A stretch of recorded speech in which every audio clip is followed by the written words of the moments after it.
U.S. president basking in the good news. Iran has just announced that the Strait of Hormuz is fully open and ready for business. የዓለም የኢኮኖሚ የደም ስር የሆነው የሆርሙዝ ወሽመጥ መከፈትና የነዳጅ ዋጋ የቁልቁለት ጉዞ ዓለም ትንፋሿን ሰብስባ ስትጠብቀው የነበረው ያ ታላቅ ሰበር ዜና አሁን እጃችን ላይ ገብቷል። ታጥቦ ጭቃ ሆነው የቆዩት የዓለም ገበያዎች አዲስ ተስፋ ሰንቀዋል። ለሳምንታት በውጥረት ታፍኖ የቆየው የዓለም የኢኮኖሚ ደም ስር የሆርሙዝ ባህር ወሽመጥ በይፋ ተከፍቷል። የዛሬው ትኩረታችን ነው። ለቻናላችን አዲስ ከሆናችሁ ላይክ እና ሰብስክራይብ በማድረግ እንድትወዳጁን እንጠይቃለን።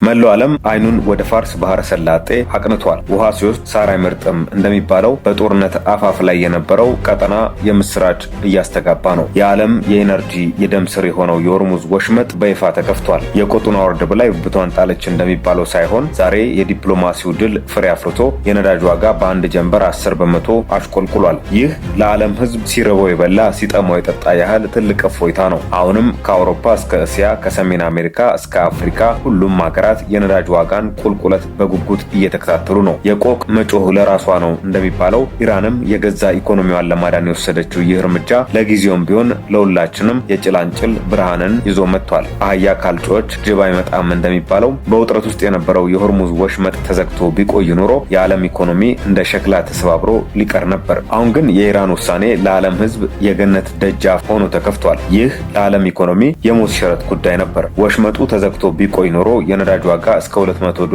ሊያሻቅብ ይችል እንደነበር ባለሙያዎች ያስጠነቅቃሉ። የኢራን የውጭ ጉዳይ ሚኒስትር አባስ አራቅቺ በሰጡት ድንገተኛ መግለጫ ወሽመጡ ለንግድ መርከቦች ሙሉ በሙሉ ክፍት መሆኑን አረጋግጠዋል። ከመሞት መሰንበት እንዲሉ በሊባኖስና በእስራኤል መካከል የተደረሰው የተኩስ አቁም ስምምነት ለዚህ ትልቅ በር ከፍቷል። ኢራን ወሽመጡን የዘጋችው ቀደም ብሎ በነበረው ወታደራዊ ውጥረት ምክንያት ቢሆንም አሁን ግን በአንድ ድንጋይ ሁለት ወፍ እንዲሉ የቀጠናውን መረጋጋትና የራሷን የኢኮኖሚ ፍላጎት ለማስጠበቅ ወደ ስምምነቱ መታለች።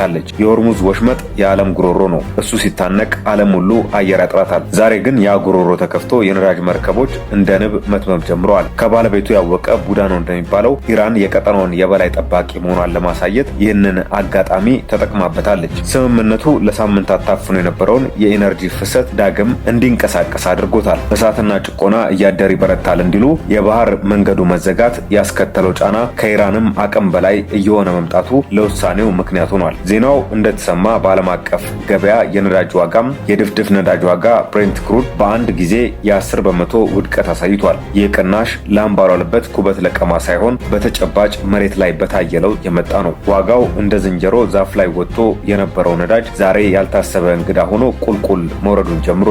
በኒውዮርክና በለንደን ገበያዎች ላይ የታየው ይህ ለውጥ እንደ ኢትዮጵያ ላሉ ነዳጅ አስመጪ ሀገራት የገነትን ደጅ እንደ መክፈት ይቆጠራል። የዋጋ ግሽበት አናቱን ይዞት ለነበረው የዓለም ኢኮኖሚ ይህ የ10 በመቶ ቅናሽ የቁስል መድኃኒት ነው። የአሜሪካው ፕሬዝዳንት ዶናልድ ትራምፕ ትሩዝ በተሰኘውና ራሳቸው በመሰረቱት ቴንኪዩ በማለት ለኢራን ተግባር እውቅና ሰጥተዋል። የሁለቱ ሀገራት ፍጥጫ ዛሬ ወደ ድርድርና ወደ ተግባራዊ እርምጃ ተቀይሯል። አሜሪካ ቀደም ሲል ወሽመጡን አግዳለሁ ብላ ብትፎክርም አሁን ግን ያሳደገችው ልጅ ጅብ እንዳይሆንባት ጥንቃቄ በተሞላበት መንገድ የባህር መንገዱን ከፈንጂ ለማጽዳት ከኢራን ጋር እየተባበረች መሆኑን ይፋ አድርጋለች። የዚህ ወሽመጥ ደህንነት የአካባቢውን ሀገራት ብቻ ሳይሆን መላውን ዓለም የሚያሳስብ ነው። በተለይ እንደ ቻይና፣ ጃፓንና ደቡብ ኮሪያ ያሉ የእስያ ግዙፍ ሀገራት ከ80 በመቶ በላይ ነዳጃቸውን የሚያገኙት በዚህ ወሽመጥ በኩል መሆኑ በትልቁ ጉዳዩ ይመለከታቸዋል። ከደህንነት ስጋት በተጨማሪ ወሽመጡ ተዘግቶ ቢቆይ ኖሮ በእነዚህ ሀገራት የሚገኙ ፋብሪካዎች እንደ በረዶ ይቀልጡ ነበር። አውሮፓ ከሩሲያ ጋዝ ጋር ባለባት ግጭት ምክንያት ይህ የባህር መንገድ ለእርሷ የመጨረሻዋ የህይወት መስመር ነበረች። አሁን መከፈቱ ከሞት በኋላ ህይወት እንደማግኘት ተቆጥሯል። በጣም አስገራሚው ክስተት የአሜሪካና የኢራን ግንኙነት አቅጣጫ በፍጥነት መለዋወጡ ነው። ፕሬዝዳንት ትራምፕና የኢራን ባለስልጣናት ወሽመጡን ከፈንጂ ወይም ማይንስ ለማጽዳት በጋራ ለመስራት መስማማታቸው ተሰምቷል። ጅብ ከሄደ ውሻ ጮኸ እንዳይሆን አሜሪካ የቀጠናውን ደህንነት ለማረጋገጥ ከኢራን ጋር እጅና ጓንት ሆና ለመስራት መገደዷን ያሳያል።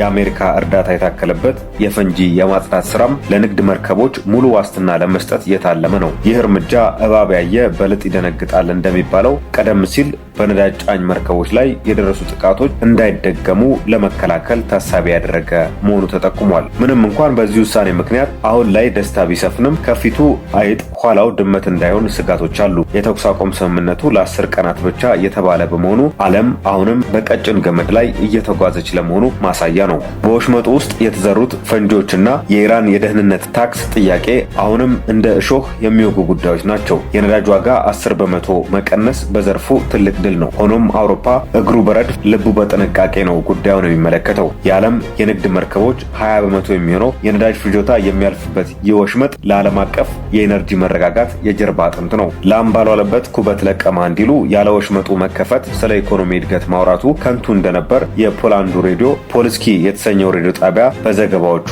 አረጋግጧል። የአሜሪካው ፕሬዝዳንት ዶናልድ ትራምፕ ከኢራን ጋር በጋራ ወሽመጡን ከፈንጂ እናጸዳለን ማለታቸው ግርምትን ፈጥሯል። ጠላትህን በቅርብ ያዘው እንደሚባለው አሜሪካ የቀጠናውን ሰላም ለማረጋገጥ ከረዥም ጊዜ ጠላቷ ጋር አብራ ለመቆም ተገዳለች። ይህ ለዓለም ፖለቲካ አዲስ ምዕራፍ ነው። በወሽመጡ ውስጥ የተዘሩት ፈንጂዎች እንደ እሾህ የሚወጉ ናቸው። አሜሪካ በቴክኖሎጂ፣ ኢራን ደግሞ በመሬት ላይ ባላት ቁጥጥር መተባበራቸው ዓለምን ከታላቅ አደጋ ሊታደግ የሚችል መሆኑ ተዘግቧል። ምንም እንኳን ወሽመጡ ቢከፈትም ኒውስማክስ እና ሌሎች የዘገባ ምንጮች እንደሚጠቁሙት የኢራን የባህር ላይ እገዳ ስጋት ሙሉ በሙሉ አልተወገደም። የቆጡን አውርድ ብላ የብብቷን ጣለች እንዳይሆን የምዕራባውያን ኃይሎች የኢራንን ቀጣይ እርምጃዎች በንቃት እየተከታተሉ ይገኛሉ። ሰላሙ የላዩ እንጂ የውስጡ ገና ነው። ወሽመጡ ክፍት ቢሆንም የፖለቲካው ውጥረት እንደ ቀጥቃጭ እሳት ውስጣዊ ሙቀቱ አልበረደም። የነዳጅ ዋጋ 10 በመቶ መውረድ ብቻ ሳይሆን ተያያዥነት ያላቸው የትራንስፖርትና የምግብ ዋጋዎችም ይወርዳሉ ተብሎ ይጠበቃል።